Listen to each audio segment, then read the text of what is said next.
Good afternoon, Joyful Geniuses. Andrew Horder here, founder of Joyful Genius Coaching, and your guide to living a life that gets you properly paid for sharing your genius. This week's Joyful Genius Live, I want to talk about the thing that you're here on the planet to do. It's kind of your purpose, but there's a bit more to it than that. There's a job that you're here to do that you're the only one who can do it, and when you're doing it, it's you at your absolute best. So how are you going to work out what that is? Well, in my Inspired Business Blueprint, I have what I call the purpose wish list. And you know me, I love my mnemonics, or whatever you want to call it, acronyms. So I have the acronym WISH, which is world, what kind of world do you want to live in? Irritation, what really winds you up? Scope, how big a canvas do you want to be making your difference on? And finally H, the higher self, making sure that what you're doing in the world is coming from the very best you that it can do. So let's just start with world. Today I'm using a bit of a PowerPoint because I'm out on a client site, so I'm not able to use my normal whiteboard approach. So it's rather first time in ages I've actually been out in a client's office for a very long time. It's rather exciting. Anyway, by the way, I'm having great fun.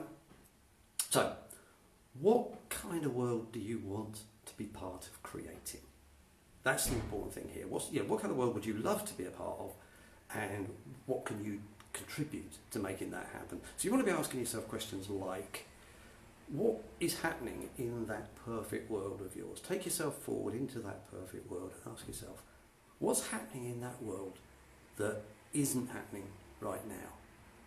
And what's not happening in that perfect world that is happening right now that you wish wasn't? And what can you do about those? Yeah? And what I suggest you do with that is take yourself off into a quiet corner and give yourself about 5 minutes or so and just make some notes as you think about the kind of world you would love to inhabit, but also to be a part of creating. Get a flavour for that. That will give you some ideas on what it is that you're here to make happen. Now the next thing is, how big a canvas do you want to be playing on? So scope. Is it something that it's just about changing yourself? And that may be all you're here to do, to learn. So that for the next iteration, you're going to bring new things to the world. Maybe it's about making a better life and a better world for your family. Or perhaps your community, or perhaps you want to operate at a national level, a global level, or maybe you want to change the universe. Any of those is okay. There's no, greatness about having a big ambition. If your ambition is to keep you and your family in a great life, there is nothing wrong with that at all. Equally, there is nothing wrong with having massive ambitions to completely change the way the world works. I think I'd probably sit halfway between those two. I'd like to be making a difference internationally, but to the very specific community of one-man bands. One-man bands. That sounds very pejorative, doesn't it? But it's not. It's people who've made the decision to be a single-person business. Yes, you might have various resources that you pull in from outside, but my people, we're helpers. We're healers, coaches, therapists, consultants. We're people who know stuff and can do stuff differently.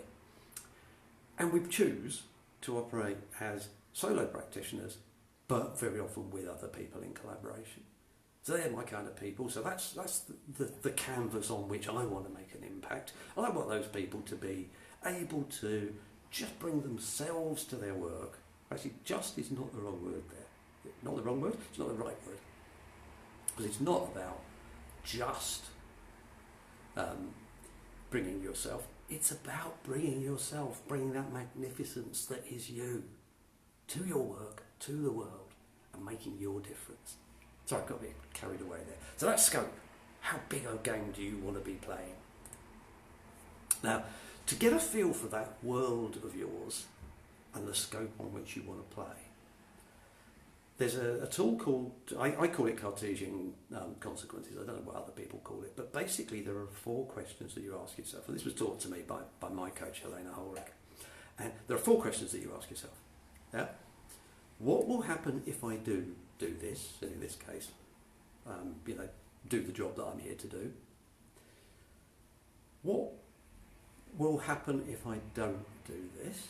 So for me, what will happen if I do is solo practitioners will get to have much nicer lives, and the world will get to experience their genius much more, so we'll end up with a far better world. What will happen if I don't? Well, a lot of solo practitioners are going to go bust. A lot of solo practitioners will end up going back into jobs, and they will be generally unhappy, and the world won't get to experience them at their full glory. What won't happen if I do what I'm here to do, if I don't choose to make my mark on that canvas?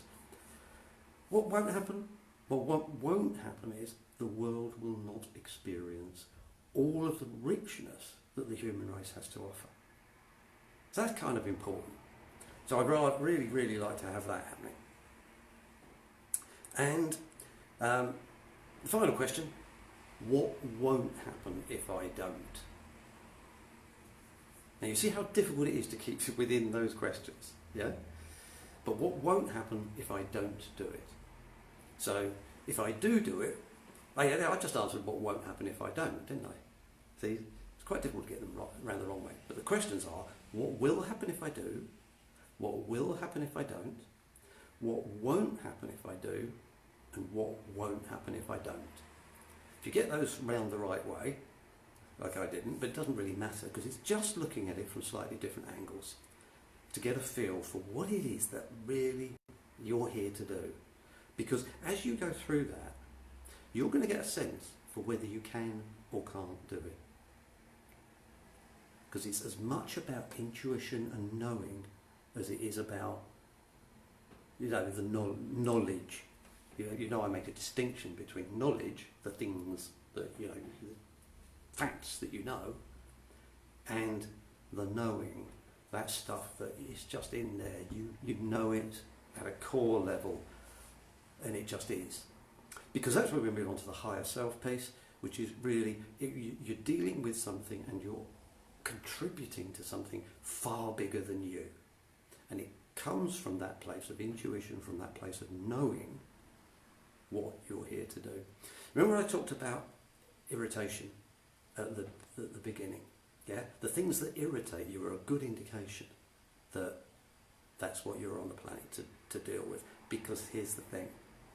If it didn't irritate you, if it wasn't important enough to you for you to be irritated about it, then it's not your job to sort it. If it does irritate you, then I'm afraid you have a role to play in getting that sorted. So do be careful about what you allow to irritate you. Don't get distracted by the minutiae, the silly little bits that really don't matter. Get irritated by the stuff that really does wind you up, by the people who say, you've just got to knuckle down because work's not supposed to be fun. Oh, that annoys me. Sorry. But it really does, because work is supposed to be fun. And if you're not having fun in your work, you're not doing the best work, and I don't want you doing it. I want you to find the work that is a joy for you, and get out there and do that with joy and with genius. Sorry. Calm down. So, it's about being and not doing. It's who you're showing up as to do the things that you do, the job that you do. It's not the functions of what you do, it's not the doing. It's who you're showing up as, and that's the thing that matters.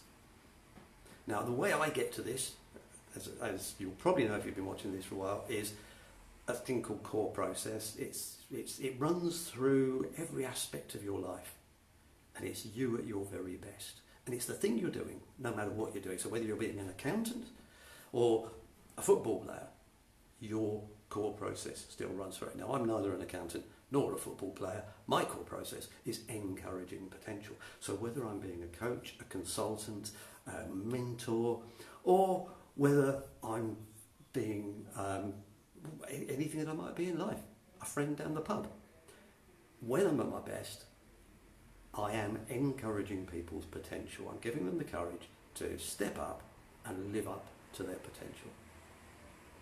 Now, if you're not clear what it is for you that is you at your very best, then if you're kind of in that place where you know there's something you're supposed to be doing, but you can't quite figure out what it is, and it's all feeling a bit flat, you kind of lost your mojo. Guess what? I've got a video you can watch. If you watch this regularly, you'll know the URL by now, but I'd love for you to go and watch this video because it gives you really good indication on how you can work with me to figure out you at your best. Figure out the work you're here to do, the job you're here on the planet to do.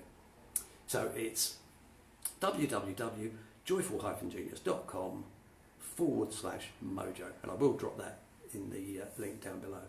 But I think that's me done for today. So purpose wish list. What kind of a world do you want to live in? What irritates you? Because it only irritates you because you're supposed to be doing something about it. There's something that you have in you that means that you can do something about it. What scope is your task on? Is it on a world stage, a universal stage, or more local? And how do you make sure that comes from your higher self, you at your being, not at your doing? That's me for this week. Until next week, keep up the great work.